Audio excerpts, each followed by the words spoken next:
राधे राधे मित्रों, आज मैं आपको नवरात्रि के बारे में बताने जा रहा हूँ। हमारे हिंदू संस्कृति सनातन धर्म के अनुसार वर्ष में 4 नवरात्रे पड़ते हैं, जिसमें एक चैत्र नवरात्रा होता है, एक शारदीय नवरात्रा होता है और 2 गुप्त नवरात्रे होते हैं। एक महा का नवरात्रा होता है और एक अब ये जो दिनांक 11 तारीख को जो पड़ रहा है वह आषाढ़ का आपको गुप्त नवरात्रा पड़ रहा है। आपके इसकी एक खास बात यह है कि यह रवि पुष्य नक्षत्र में यह नवरात्रा पड़ रहा है, तो इसलिए इसका अति विशेष महत्व है। रवि पुष्य नक्षत्र के कारण इस नवरात्रे में जो भी जब तब पाठ करते हैं उसका 10,000 गुना उसमें फल अत्यधिक मिलता है।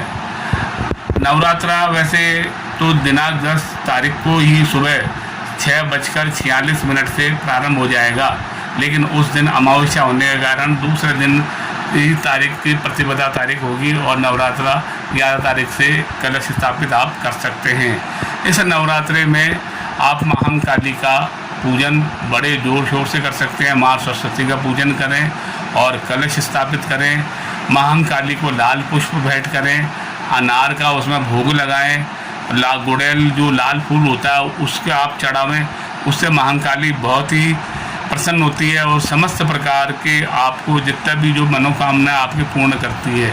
गुप्त नवरात्रि में की गई साधना और अति गोपनीय होती है और सब मंत्र सिद्ध हो जाते हैं और ख़ास करके तांत्रिक पूजा का बड़ा इसमें विधान होता है और महाकाली का मंत्र जप तप आदि का इसमें विशेष महत्व होता है।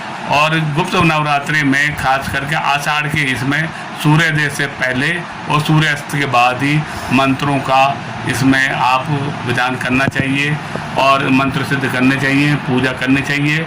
पूजा के लिए आप जो लाल कपड़ा बिछाकर महाकाली का चित्र रखें या आप मूर्ति रखें और दीपक अगर आप प्रज्वलित करते हैं तो सरसों के तेल का रखें।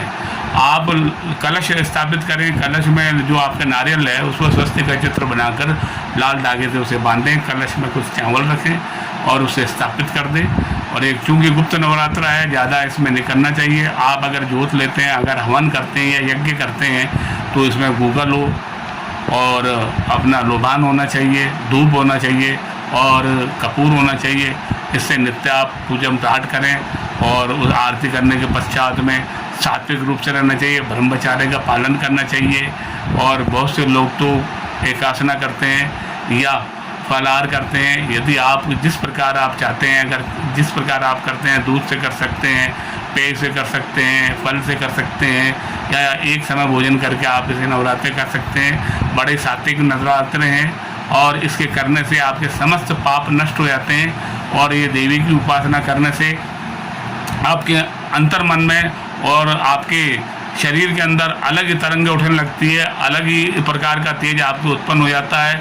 इसमें 99 मंत्र जो है ओम एम ह्रीं क्लीं चामुंडाय विच्चे वाला मंत्र है, इसे जाप करें। माँ सरस्वती का जो मंत्र है ओम सरस्वती नमः ये करें। माँ लक्ष्मी का मंत्र ओम क्लीं माँ लक्ष्मी नमः का आप जप कर सकते हैं। और इसमें सबसे बड़ी काली का जो मंत्र है काली काली महाकाली परमेश्वरी सर्वानंद करे देवी नारायणी नमोस्तुते, एक तो ये मंत्र है। और दूसरा जो महाकाली का मंत्र है जयंती मंगला काली भद्र काली कपालिनी दुर्गा क्षमा शिवा धात्री स्वाहा स्वधा नमोस्तुते। इसमें काली के 10 नामों का इसमें उल्लेख होता है। इसका जाप करने से आपके समस्त पाप नष्ट हो जाते हैं। समस्त प्रकार के रोग द्वेष कष्ट व्याधि सब प्रकार की दूर हो जाती है। अगर इसमें अगर किसी की अगर शादी नहीं हो रही हो तो आप अगर लड़का है तो आप जाकर शिव के ऊपर काले तिल डालकर नित्य ओम नमः शिवाय और हो सकता है तो गायत्री मंत्र का जाप करें और इससे करने से उसके शादी में विघ्न दूर हो जाते हैं। और अगर स्त्री है, अगर लड़की है, अगर उसकी शादी नहीं हो रही है तो आप बगलामुखी का जो मंत्र मेन है, बगलामुखी का मंत्र आपको बगलामुखी चालीसा में मिल जाएगा, उसका आप जब करें तो तुरंत शादी ब्याह हो जाता है और नौकरी लग जाती है। और नित्य 9 दिन तक अगर जो आप सूर्य उपासना करें, सूर्य में आप अर्घ दें, उसमें थोड़ी रोली डालें, चावल डालें और थोड़ा मीठा डालकर अगर आप सूर्य को अर्घ देकर और महाकाली को ध्यान में रखकर ओम सूर्य नमः का अगर आप ग्रहणी सूर्य नमः का आप जप करते हैं तो आपको किसी भी प्रकार की अगर नौकरी में विघ्न आ रही है, बाधा आ रही है, या नौकरी नहीं लग रही है, सरकारी नौकरी नहीं लग रही है, या सरकारी कामकाज में थोड़ी रुकावट आ रही है, समस्त प्रकार की आपकी रुकावटें दूर हो जाती है और इससे सभी प्रकार के पापों का क्षय होकर आप प्रसन्न चित्त होकर लक्ष्मी प्राप्त कर सकते हैं।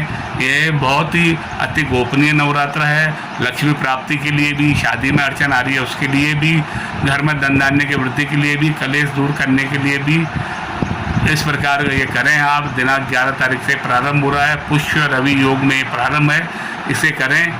आज के लिए इतना ही मित्रों, राधे राधे, जय श्री।